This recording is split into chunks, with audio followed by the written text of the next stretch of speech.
කොහොමද ළමයි හැමෝම හොඳින් ඉන්නවද? මම හිතනවා හැමෝම හොඳින් ඇති කියලා. අදත් වෙනද වගේම ලස්සන පුංචි කතාවක් අහමුද? ඔයාගේ ජීවිතේට රත්තරන් වටින කතාවක්. ඔබට සෑම විටම ගැටලු ඇති වේවි. ඔබ ඒවා විසඳ ගන්න අතරතුර ජීවිතයේ භුක්ති විඳීමට ඉගෙන ගන්න. මිනිස්සු ඔවුන්ගේ අනාගතය තීරණය කරන්නේ නැහැ. ඔවුන්ගේ පුරුදු තීරණය කරනවා. ඔවුන්ගේ පුරුදු ඔවුන්ගේ අනාගතය තීරණය කරනවා. ජීවිතයේදී ඔබට තීරණය කළ හැක්කේ කරුණු දෙකක් පමණයි. ඔබේ උත්සාහය සහ ඔබේ ආකල්පය. පටන් ගන්නෙ කොහොමද කියලා අහන්න එපා. පටන් අරන් ඊට පස්සේ දියුණු වෙන්නේ කොහොමද කියලා අහන්න. සතුට යනු ඉබේ ලැබෙන දෙයක් නෙවෙයි.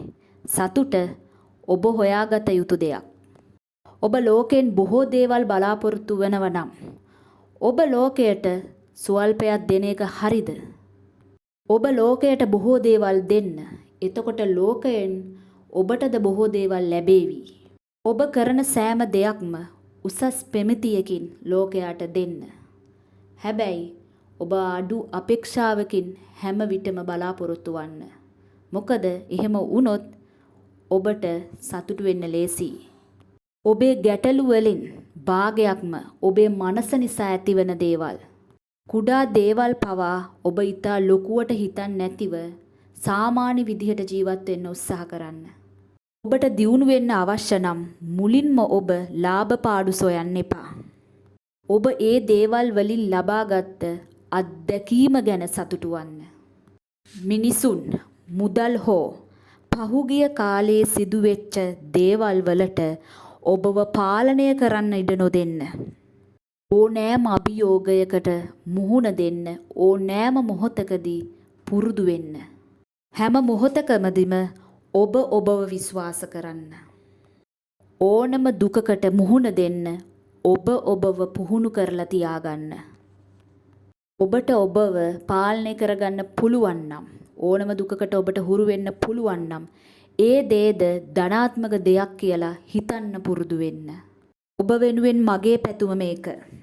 දුෂ්කර දිනවල සැනසීම දුක එන විට දිනහව වලාකුළු පසුපස හඹා යාමට දේදුණු ඔබේ තොල් සිප ගැනීමට දිනහව ඔබේ හදවත උණුසුම් කිරීමට හිරුබැස යෑම ආත්මයන් ගිලෙන විට වැළඳ ගැනීම ඔබේ ඇස්වලට දැකීමට අලංකාරය.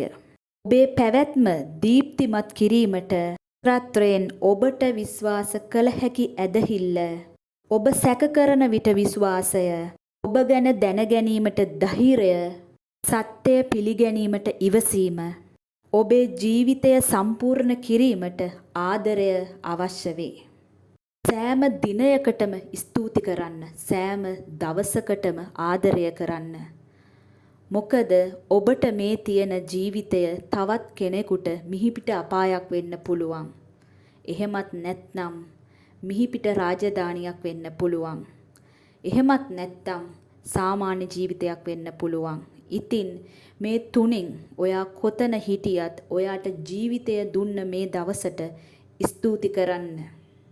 ඉතින් මම හිතනවා වීඩියෝ එක හොඳ ඇති කියලා. වීඩියෝ එක හොඳ නම් ලයික් කරන්න, කමෙන්ට් කරන්න, ෂෙයා කරන්න. සතුටින් පරිස්සමින් හොඳින් ඔයාලා හැමෝම ඉන්න ඕන. ඔයාලා හැමෝටම සම්මා සම්බුදු සරණයි, තෙරුවන් සරණයි. සතුටින් ඉන්න.